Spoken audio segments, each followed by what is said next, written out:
Chapitre 26 qui se ressemblent, 3. Un poignard vola vers Guilain, visant ses yeux. Il l'esquiva légèrement d'un léger mouvement de la tête, puis enfonça rapidement le poignard dans le flanc de Kee. Hag, toi, espèce de bâtard. Kee lança un regard noir à Guilain, grimaçant de douleur. Ce doit être une coïncidence. Il tendit immédiatement le bras, essayant de frapper la tempe de Guilain. Mais Guilain inclina la tête en arrière sans effort pour esquiver et, en un instant, fit tourner le poignard dans sa main pour le tenir en prise inversée. Tu ferais mieux de tout donner. Sur ces mots, Guilain frappa le bras de Kee. Arg. Réalisant que la première attaque n'était pas une simple coïncidence, Kee serra les dents. Il lança un regard féroce, lançant un barrage d'attaques, mais Guilain les bloqua toutes. Au lieu de porter des coups, le corps de Kee accumulait de plus en plus de blessures. Espèce de bâtard. Dans un accès de rage, Kee tira soudainement la main qui était attachée à Guilain. Son intention était claire, perturber la position de Guilain et viser son cou. À ce moment, le corps de Guilain bougea étrangement, esquivant l'attaque avec facilité. Il utilisa la force de son adversaire pour retrouver son équilibre, se déplaçant avec fluidité et précision. C'était une démonstration astucieuse de technique perfectionnée. En esquivant, Guilain ne manqua pas l'ouverture que Kee révéla et le frappa avec sa dague. Tranché. Arg. Une autre entaille cramoisie apparut sur la poitrine de Kee. Les mercenaires qui regardaient le duel restèrent sans voix, la bouche grande ouverte sous le choc. Ils pouvaient dire que les mouvements de Guilain étaient loin d'être ordinaires. Contrairement à Kee, qui était enfermé dans un combat avec lui, les spectateurs, qui regardaient de loin, pouvaient voir encore plus clairement la remarquable habileté de Guilain. Comment fait-il pour se déplacer comme ça sans utiliser de mana? Il a l'air si jeune, mais quelles sont ses techniques? Même les chevaliers ne peuvent pas se battre comme ça, n'est-ce pas? Les mercenaires bourdonnaient d'étonnement, mais Gillian n'écoutait pas. Sa main, qui tenait son épée pour frapper Kee, s'était déjà détachée de la poignée. Il avait inconsciemment relâché sa prise, hypnotisé par les mouvements de Guilain. Quelle technique incroyable! Comment quelqu'un d'aussi jeune peut-il se déplacer comme ça? C'était la première fois que Gillian voyait Guilain se battre, et il était complètement sous le choc. Un génie, peut-être. Non, ce n'était pas ça. Gillian avait également traversé d'innombrables champs de bataille, et il pouvait le dire. Si un éclair de perspicacité était le domaine du génie, alors le sang-froid et l'expérience de Guilain s'étaient affinés à travers d'innombrables exercices et épreuves à travers l'effort et le passage du temps. C'est pourquoi Gillian se sentit encore plus confus. D'où venait l'immense expérience et la sagesse derrière chacun des mouvements de Guilain? Tandis que Gillian luttait avec ses pensées, le duel continuait sans relâche. Le bruit du tissu qui se déchirait et les gémissements de douleur se chevauchaient à plusieurs reprises. Boum. Boum. Boum. Pouah. Les attaques de Kee continuaient de rater, tandis que le poignard de Guilain transperçait sans relâche le corps de Kee à chaque fois. PPPRE. Comment es-tu aussi doué? Kee n'avait pas réussi à porter un seul coup à Guilain. Le bras qui tenait le poignard était déjà couvert de blessures, et la douleur l'empêchait de redresser correctement son dos. Il ne pouvait pas croire que le jeune noble, qui ressemblait à une recrue, avait de telles compétences. Il avait confiance en ses propres capacités. Parmi les mercenaires, il était considéré comme l'un des plus forts. Sa bravoure et sa méchanceté étaient telles que même les chevaliers étaient un cran en dessous de lui. Pourtant, aucune de ses compétences ne fonctionnait contre le jeune noble qui se tenait devant lui. Gurr. Kee, avec son bras déjà blessé, le leva à nouveau, visant le point vital de Guilain. Frapper les points vitaux de l'adversaire en un seul coup était sa spécialité. Mais peu importe ses efforts, il ne pouvait pas atteindre les points faibles de Guilain. Clang. Guilain bloqua sans effort le coup de poignard de Kee. Se concentrer uniquement sur les points vitaux n'est pas toujours la meilleure stratégie. Même une bête peut faire ça. Guilain parla comme s'il donnait une leçon à Kee et envoya à nouveau son poignard dans toutes les directions. Chaque coup évitait habilement les zones vitales du flanc, de l'épaule, de la poitrine et de l'abdomen. Gurr. Kee, maintenant trempé de sang, laissa finalement son bras retomber sans force. Mais le regard dans ses yeux, rempli d'une détermination féroce alors qu'il fixait Guilain, resta inchangé. Même au bord de la mort, il refusa de se rendre. Voyant cela, Guilain hocha la tête.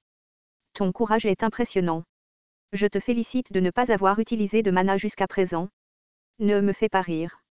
Ce n'est pas encore fini. Je vais te tuer à coup sûr. Tu penses vraiment que tu peux? Un coup de plus et tu mourras? Guilain ricana, puis jeta négligemment sa dague derrière lui. Le visage de Kee montra de la confusion. Pourquoi jetterait-il sa dague après avoir clairement remporté le combat? Serait-il possible qu'il ait déjà jugé le match terminé et qu'il le termine selon ses propres conditions? Espèce de bâtard. Il ne pouvait pas l'accepter. Ce duel n'était pas terminé tant que l'un d'eux ne se rendait pas ou ne mourait pas. Keo, bouillonnant de rage, cria. Tu te moques de moi maintenant? Qui a dit que le duel était terminé? Prends ton poignard tout de suite. Ce n'est pas encore fini. Je vais te tuer.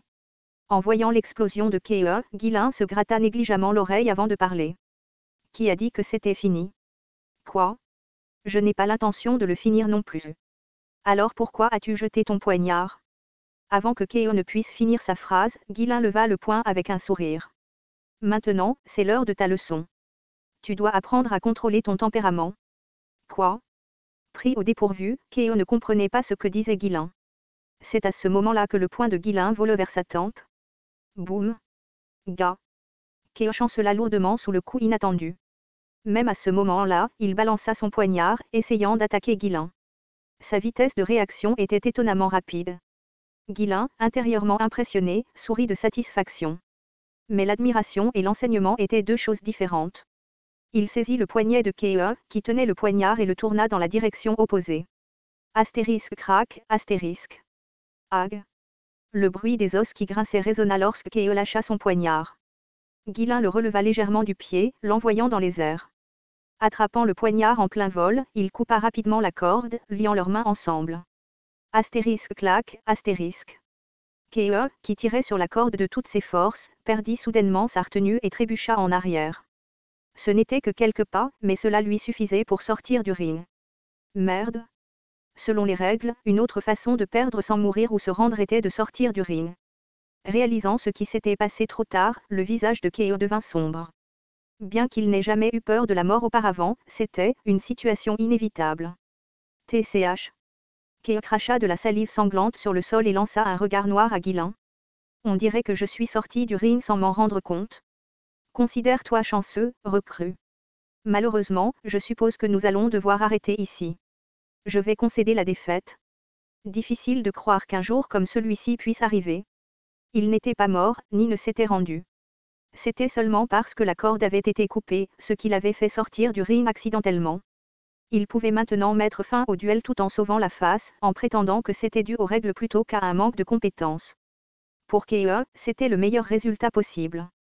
Les mercenaires qui regardaient depuis les coulisses avaient de la pitié dans les yeux, mais ils s'en fichaient. Pour être honnête, ce bâtard est tout simplement trop fort. En se passant la main dans les cheveux, Keo continua avec une expression suffisante. Alors, comme promis, je vais tout te dire à propos de la demande que tu voulais. Ce n'est pas encore fini. Guilin interrompit Keo en retirant son poing. Astérisque boum, astérisque. Avec un bruit comme l'air qui explose, le poing de Guilin s'élança en avant. Keo, surpris, croisa les bras pour bloquer le coup, mais c'était inutile. Astérisque bang, astérisque. Gars. Keo ne put résister à un seul coup de poing et fut envoyé en arrière. La douleur était atroce, bien pire que d'être poignardé ou lacéré avec une dague. Ses bras pulsaient comme si ses os avaient été brisés. En roulant sur le sol, Keo reprit rapidement ses esprits et se releva. Mais avant même qu'il puisse prendre une position correcte, le poing de Guilin vola à nouveau vers lui. Astérisque boum, astérisque. Attends. Selon les règles, sortir du ring signifie. Des règles? Quelles règles? Vas-tu te battre selon les règles sur un champ de bataille? Mais c'est toi qui as proposé ce duel. N'essaie pas de me lier avec des règles. Je me bats quand j'en ai envie et je frappe quand j'en ai envie. Sur ce, Guilin balança à nouveau son poing. Astérisque boum, astérisque. Ah, ce type est juste un fou total. Le chien fou de la ville s'était véritablement retrouvé face à un adversaire fou. Très bien, allons jusqu'au bout. Je te tuerai quoi qu'il arrive. Keo serra les dents et lança une contre-attaque. Astérisque whoosh astérisque. Mais ces attaques n'atteignirent jamais son but. Chaque fois que le corps de Guilin devenait flou, les poings de Keo ne frappaient que le vide. Il avait l'impression de combattre un fantôme. Je ne peux pas accepter ça. Keo regarda Guilin avec des yeux pleins de malice. Grâce à l'acquisition d'une technique de mana décente et à sa naissance avec un talent extraordinaire, il avait vécu sans peur de rien. Mais maintenant, il se faisait tabasser par un jeune noble qui semblait être une recrue. Arrogh. Keo chargea avec un rugissement, mais Guilin balança son poing sans pitié. Le seul remède pour un mad dog est une raclée. Astérisque boum, astérisque. J-U-H. Astérisque boum, astérisque. Arg. À chaque coup, la conscience de Kei commençait progressivement à s'estomper. À présent, les pensées du duel ou de faire ses preuves avaient complètement disparu de son esprit. Pourquoi?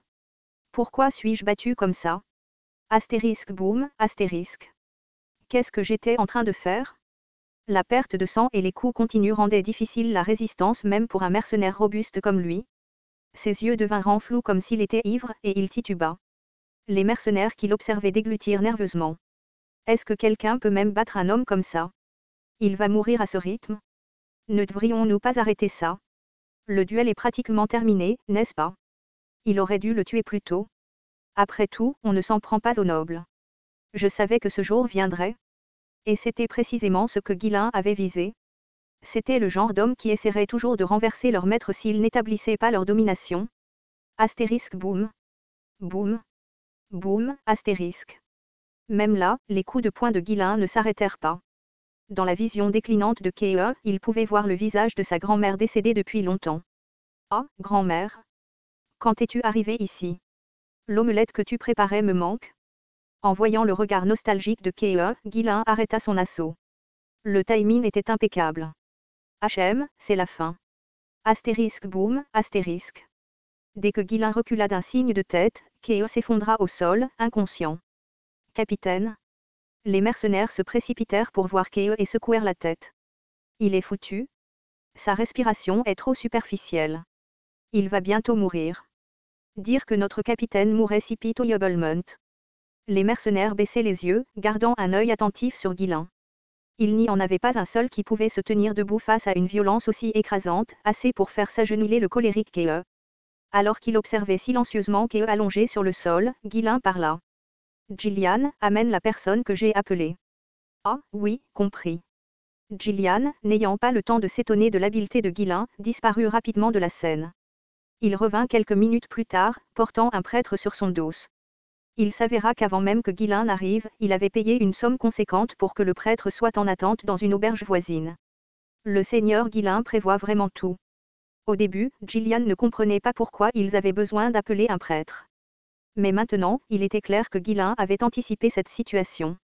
Non, il avait probablement orchestré les choses de cette façon. Plus il voyait, plus Gillian réalisait à quel point son seigneur avait planifié et préparé à l'avance. Commencer la guérison immédiatement. Dès que Guillain eut fini de parler, le prêtre se précipita vers Kei et déversa en lui la puissance divine. Les blessures guérirent plus vite que prévu. Malgré les nombreuses coupures et la perte de sang importante, Guillain avait évité de frapper les points vitaux et les organes de Kei avec une précision extrême. En voyant le rétablissement de Kei, les mercenaires étaient impressionnés. Ils avaient suffisamment d'expérience de combat pour comprendre rapidement les intentions et les méthodes de Guillain. Comment a-t-il pu éviter tous les points vitaux avec des coups comme ça? À quel point est-il doué avec une épée? Les mercenaires ne pouvaient s'empêcher de s'émerveiller en regardant Kei guérir.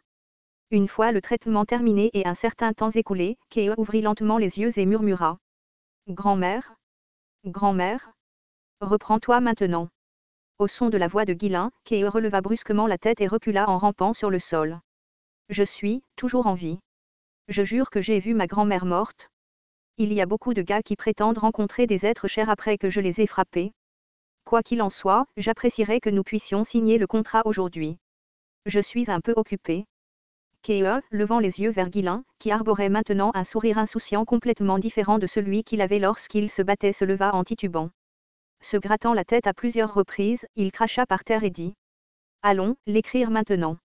Il n'avait plus l'intention de discuter ou de résister. Après avoir vu le travail de Guillain, il pouvait croire que cet homme était un diable plutôt qu'un noble.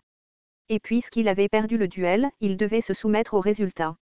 Voyant la soumission de Kei, Guillain sourit de satisfaction. Bien. Tu ne le regretteras pas. C'est à ce moment-là que Guillain prit le contrôle du corps de mercenaires cerbères, communément appelés les chiens fous.